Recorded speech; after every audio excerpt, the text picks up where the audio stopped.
का आना सेंसिबल, दिल का लगाना नॉनसेंस, प्यार जताना सेंसिबल, प्यार निभाना नॉनसेंस, खाने के और दांत सिखाने के और दांत, नॉनसेंस है सेंसिबल, इसके अपने सिद्धांत। कोई पैसे पीछे मर जाओ, ओ यारो कुछ कर जाओ, कोई सच्चाई तो की लेना, झूठ दिले सुन पड़ जाओ, मुल्क तो अपने की लेना, मुल्क को डुबो के तर जाओ, वादे करना सेंसिबल, वादे निभाना nonsense. Honesty is a big offense. Rules and regulations decided by Nonsense Private Limited.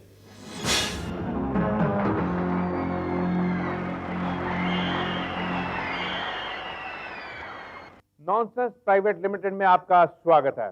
आज की डेट में आप किसी से भी पूछ लीजिए कि आपका सबसे गहरा रिश्ता किसके साथ है, जवाब मिलेगा सेल फोन के साथ। सही बात है, आप किसी के बगैर भी जी सकते हैं, लेकिन सेल फोन के बगैर जीना बहुत मुश्किल है। रामू जी साहब। सारा सामान गाड़ी में रख दिया? रख दिया साहब। मेरा सेल फोन? हाँ सेल फोन भी रख दिया जी। पक्का रख दिया ना? हाँ पक्का रख दिया। और चार्जर रख दिया? हाँ चार्जर भी रख दिया। चलो ठीक है, मैं चलता हूँ यार, बहुत देर हो गई है, शिमला पहुँचना है। घर का ध्यान रखना। चलो ड्राइवर।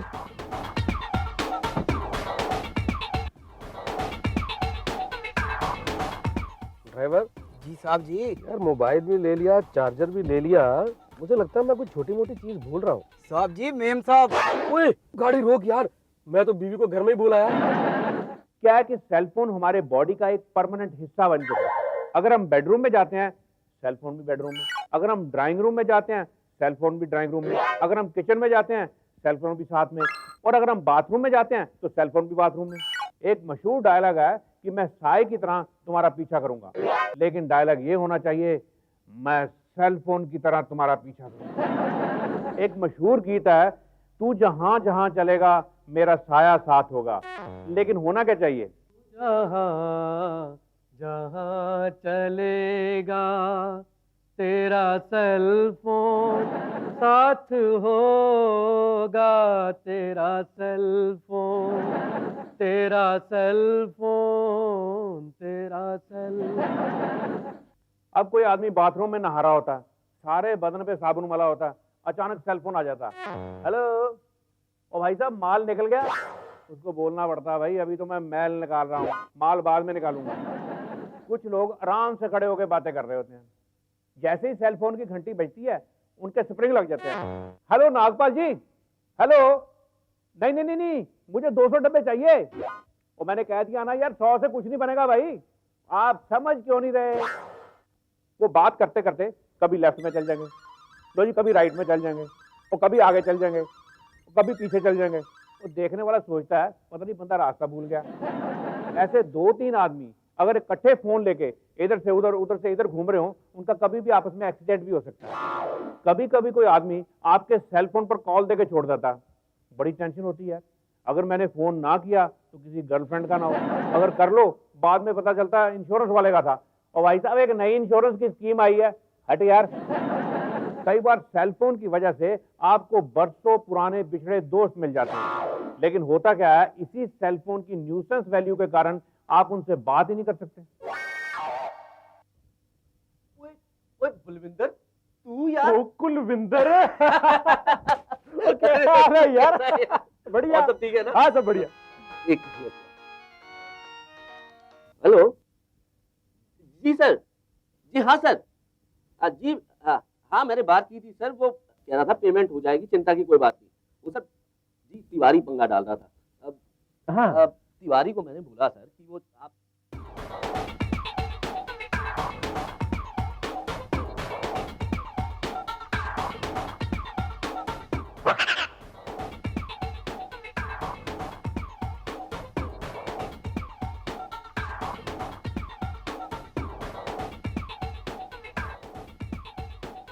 जी सर। ओके सॉरी यार, वो बॉस का फोन। कोई बात नहीं यार।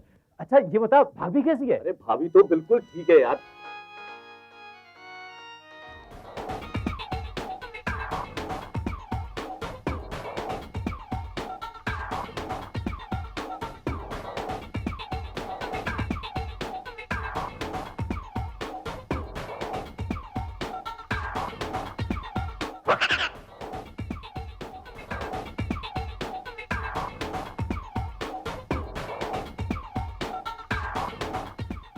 सॉरी यार बलविंदर, वो एक बहुत इंपॉर्टेंट क्लाइंट का फोन। कोई बात नहीं यार। अच्छा पूछ, क्या पूछ रहा था? यार मैं क्या कह रहा था कि वो जो, अरे यार फोन है, मैं जरा एक मिनट। हेलो, हाँ जी कहिए।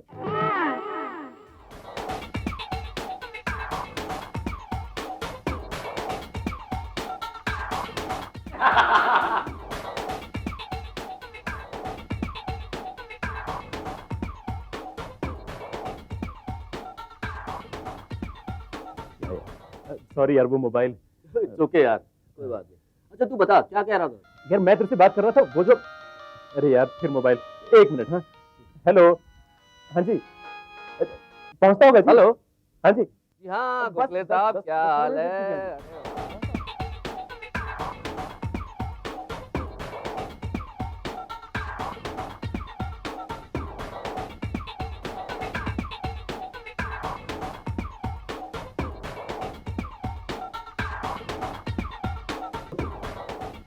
यार बलविंदर, मुझे ना निकलना होगा, वो बहुत परेशान हो रहा होगा। यार मैं भी निकल रहा हूँ, क्या है, बच्चों को स्कूल से लेके आना है। हाँ चल एक काम करते हैं, किसी दिन फोन करके बैठता है ना, हाँ। तसल्ली से बैठते हैं चिकन चिकन के साथ। हैं? ठीक है, चल मिलते हैं। मिलते हैं, ओके बाय। Hello ma'am. ये रोज रोज हेलो मैम क्या लगा रखा है? हाँ, मैं तुम्हारी पहचान वाली हूँ। जानते हो मेरे हस्बैंड पुलिस में है, किसी भी केस में अंदर करवा सकते हैं तुम्हें।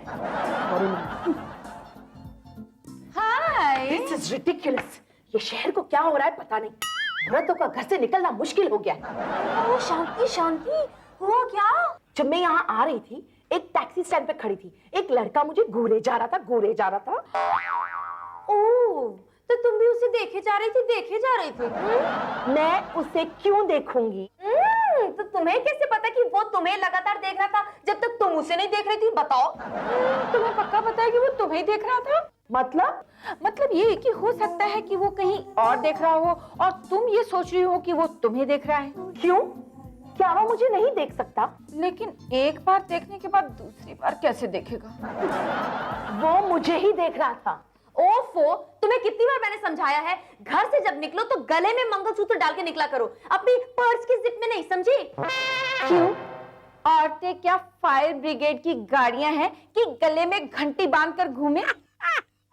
या रोडवेज की बसेस हैं, सवारी अपने सामान की खुद जिम्मेवार है। वैसे बात है, अगर कोई देखे तो इसमें कोई बुराई नहीं है।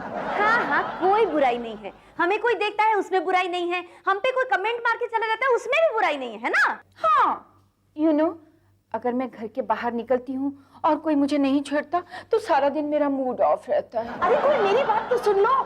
Oh sorry. हाँ तो फिर बताओ क्या हुआ? वो लड़का तुम्हें घूरे जा रहा था फिर? अरे मैंने उससे पूछा, ओए घूर क्या रहा है? लड़की कभी देखी नहीं क्या? लड़की? ओह लड़की, हाँ। अच्छा बताओ, फिर उसने आगे क्या बोला? उसने बोला, आपको देखकर मुझे अपनी बहन याद आ गई, बहन जी। उसने मुझे बोला, दिन रात अपनी बहन को मैं बोलता था थोड़ी डाइटिंग कर लो वरना कोई तुमसे शादी नहीं करेगा। फिर आगे मुझसे पूछा, बहन जी क्या आपकी शादी हो गई? उसकी इतनी हिम्मत कि उसने तुम्हारी हेल्थ पे कमेंट किया? वो सब तो ठीक है, तो प्रॉब्लम है उसने मुझे बहन जी कहा। क्या मैं बहन जी दिखती हूँ?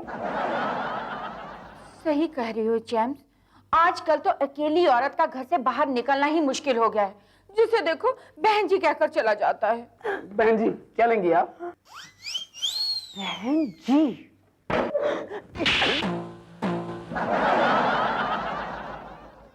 Nonsense Private Limited. दोस्तों फिर समय हो गया है हमारे special guest of the week का, और आज के हमारे गेस्ट एक ऐसे शख्स हैं जिनका नाम सुनते ही हर एक औरत की आंखों में आंसू आ जाते हैं। तो आइए मिलते हैं शहर के मशहूर टेलर बटन सिंह जी से। सर कैसे चल रहा है आपका कारोबार? बस ये आपकी बददुआओं का असर है। आजकल हर कोई रेडीमेड कपड़ों के पीछे घूम रहा है, हमारी दिन ब दिन इज्जत ही कम होती जा रही है। सर आप लेडीज टेलर हैं कि जेंट्स टेलर हैं? पहले तो मैं लेडीज टेलर था, उसके बाद फिर मैं जेंट्स टेलर बन गया, अब 2 in 1 हूं। वो कैसे? क्योंकि अब लेडीज और जेंट्स के फैशन में कोई फर्क ही नहीं रह गया। अच्छा सर, ये बताइए कि आपकी कामयाबी का राज क्या है? हम कभी भी टाइम पे डिलीवरी नहीं देते। अगर 15 जनवरी का टाइम देते हैं किसी को, 15 फरवरी से पहले कपड़ा काटना ही नहीं शुरू करते हैं। इतने टाइम में तो फैशन बदल जाता है। कईयों के नाप बदल जाते हैं जी। जो पतली औरतें होती हैं वो मोटी हो जाती हैं, जो मोटे बंदे होते हैं वो पतले हो जाते हैं। जो लोग आपको कपड़ों का ऑर्डर देते हैं, आपको पता है उनके लिए डेडलाइन कितनी इंपॉर्टेंट होती है? नेचुरली पिछले साल हमने एक लड़की की शादी की ड्रेस सिलने का ऑर्डर लिया। तो वो लड़की अपनी शादी पर आपके सिले हुए कपड़े पहन सके? बिल्कुल जी। तो आपने कमाल कर दिया। हमने क्या कमाल करना जी, कमाल तो उस लड़की ने किया। शादी के बाद तलाक ले लिया और उसके बाद नई शादी अनाउंस कर दी, उससे पहले हमारे कपड़े तैयार हो गए। उस लड़की को तो आपने खुश कर दिया। आम तौर पर लेडीज आपसे ये कंप्लेन करती हैं कि आप उनके चक्कर बड़े लगवाते हैं। तो यही तो हमारे प्रोफेशन का बोनस है जी, वरना मर्दों को ही लेडीज के चक्कर लगाने पड़ते हैं। और आप इतने चक्करों के बाद क्या करते हैं? ड्रेस का सत्यानाश कर देते हैं। कई लोग जो बेचारे फॉरेन कंट्री से इतना महंगा कपड़ा मंगाते हैं, रोते रहते हैं बेचारे। मेरा कसूर सिर्फ इतना ही है कि मैं एक नॉर्मल टेलर हूँ। कोई शिकायत लेके आ जाता है जी मेरी कमीज लंबी होगी, कोई कहता है जी मेरी पैंट छोटी होगी। तो आपने कुछ ना कुछ सोचा ही होगा ना अपने आप को सुधारने के लिए। मैंने सोचा कि मैं फैशन डिजाइनर बनूंगा। और अगर तब भी आपसे कोई बेढंगी ड्रेस बन गई फिर मैं उसे फैशन शो में भेज दूंगा और लाखों रुपए कमाऊंगा। नॉनसेंस ज्योतिष सेक्शन में आप सबका स्वागत है। ये सप्ताह टीवी और वीसीआर मैकेनिकों के लिए काफी लाभकारी सिद्ध होगा। लो वोल्टेज के कारण कईयों के टीवी खराब होंगे और आप सबकी चांदी होने की उम्मीद है। जिन मैकेनिकों के जन्म 3, 5 और 9 को पड़ते हैं उन्हें जरा सावधानी बरतनी पड़ेगी, उन्हें कभी भी करंट पड़ सकता है। जिन मैकेनिकों के नाम माँ और का से शुरू होते हैं उन्हें बड़े बड़े मल्टीनेशनल कॉन्ट्रैक्ट मिलने की उम्मीद है, लेकिन बिना पैसे के। हेलो हेलो, मैं टीवी मैकेनिक आरसी वर्मा बोल रहा हूँ जी। नमस्कार। नमस्कार वर्मा जी। मेरे साथ बड़ी टेक्निकल समस्या चल रही है जी। कैसी समस्या? जी, मैं जब भी किसी का टीवी या फिर वीसीआर ठीक करने लगता हूँ तो कस्टमर का टीवी बड़ी जल्दी ठीक हो जाता है जी।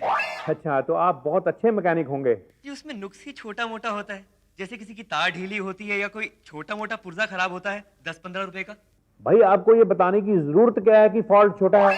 आप कहिए कि पूरा सर्किट उड़ गया है, 1000-1500 रुपया लगेगा। यही तो प्रॉब्लम है कि मेरे मुंह से सच निकल जाता है कि 10-15 रुपए का काम है। अच्छा, तो आप एक उपाय नोट करिए।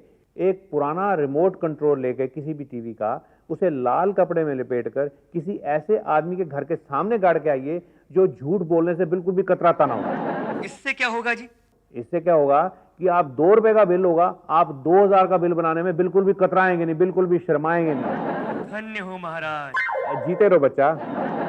इसी के साथ हमारा ये ज्योतिष का सेक्शन खत्म होता है। अगले हफ्ते फिर मिलेंगे आपकी नई समस्याओं के साथ। ये जो आप गिलास देख रहे हैं, ये हमने एक सरकारी दफ्तर के एक मेज से उठवाया है।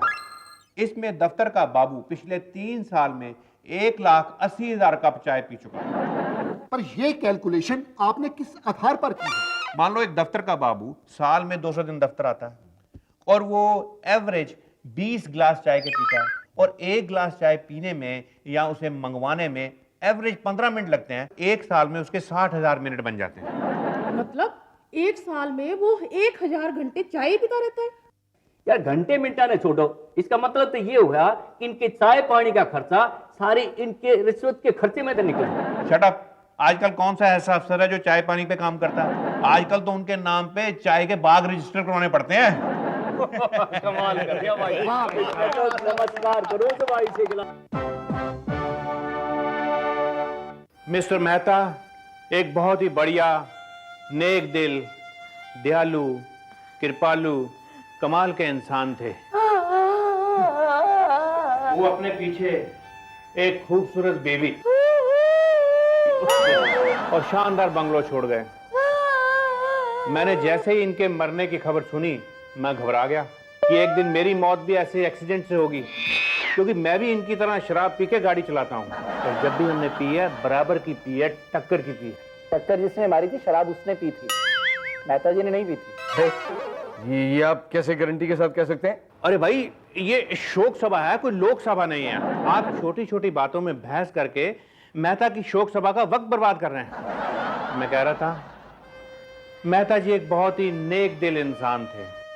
जब भी मेरे से उधार लेते थे वक्त से पहले वापस कर देते थे। आखिरी बार उन्होंने मेरे से 75,000 का उधार लिया और उनकी आत्मा की शांति के लिए मैं मिसेस मेहता से रिक्वेस्ट करता हूं कि जैसे ही उन्हें इंश्योरेंस की फर्स्ट किश्त मिले वो उधार मुझे वापस कर दें। चुप हो जाइए मिसेस मेहता। जाने वाला तो चला गया और एक ना एक दिन तो हम सबको जाना ही है ना। बस बस बस बस। अरे मैं इसलिए नहीं रो रही हूँ कि ये मिस्टर मेहता मेरे जो हस्बैंड है ना वो मुझे हमेशा के लिए छोड़ के चले गए, बल्कि मैं इसलिए रो रही हूँ कि आप लोग ये आदमी की जो तारीफ कर रहे हो ना, मिस्टर मेहता ये थे और मिस्टर मेहता वो थे, वो जाने दीजिए वो क्या थे वो मुझे पता है। पिछले 10 साल से, कितने साल से? 10 साल से किसी औरत से प्यार करते थे।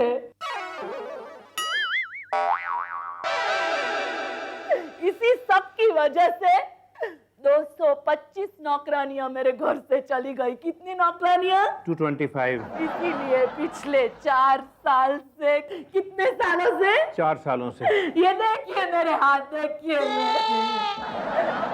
ये देखिए मेरे हाथ झाड़ू पोछा करते करते कितने खराब हो गए। इसलिए पिछले 6 दिनों से मैंने सोचा कि थोड़ा थोड़ा जहर उनके खाने में मिला दूंगी, लेकिन मेरा नसीब तो देखो पॉइजन खा के नहीं मरा। कोई शराबी ने गाड़ी चलाते चलाते उनको धक्का मार के कुचल दिया। रोइए। खामोश खामोश। जब से ये शोक सभा शुरू हुई है सब एक ही बात कहते जा रहे हैं कि जिसने मिस्टर मेहता को कार से कुचला उसके ड्राइवर ने शराब पी रखी थी, लेकिन मैं तो शराब पीती ही नहीं। अरे तुम्हारे शराब पीने न पीने से मेरे पति की मौत का क्या ताल्लुक है? हो क्योंकि बेवकूफ तेरे पति को मैंने ही अपनी कार से कुचला।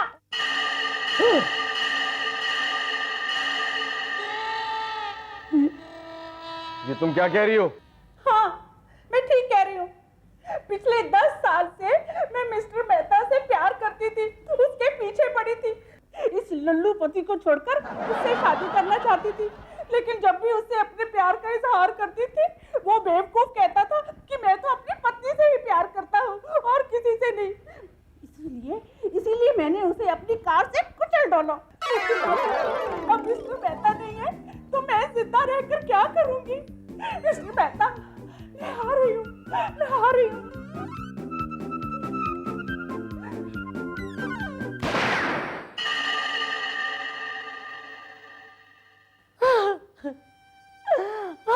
मेहता जी,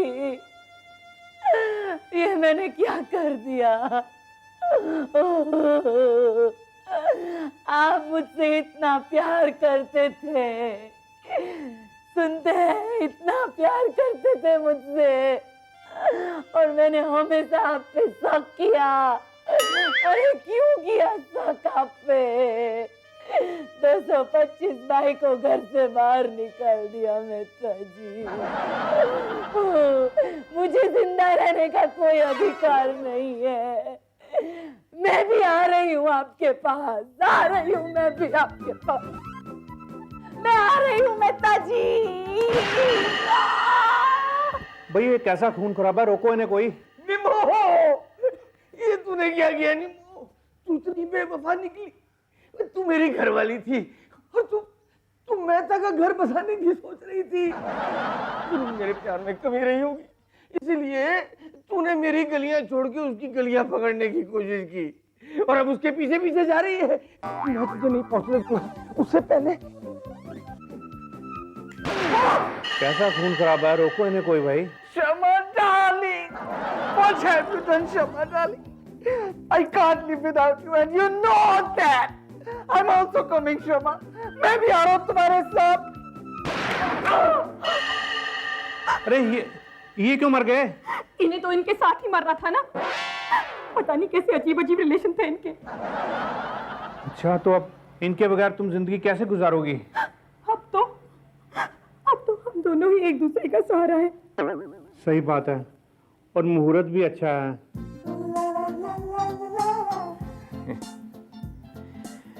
और ये रस्म बिरादरी के सामने हो जाए तो और भी अच्छा है।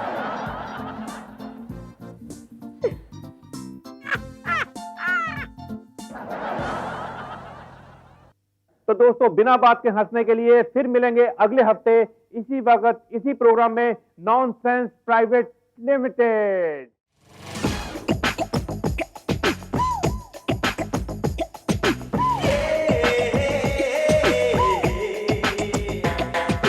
दिल का आना सेंसिबल, दिल का लगाना नॉनसेंस, प्यार जताना सेंसिबल, प्यार निभाना नॉनसेंस, खाने के और दांत सिखाने के और दांत, नॉनसेंस है सेंसिबल।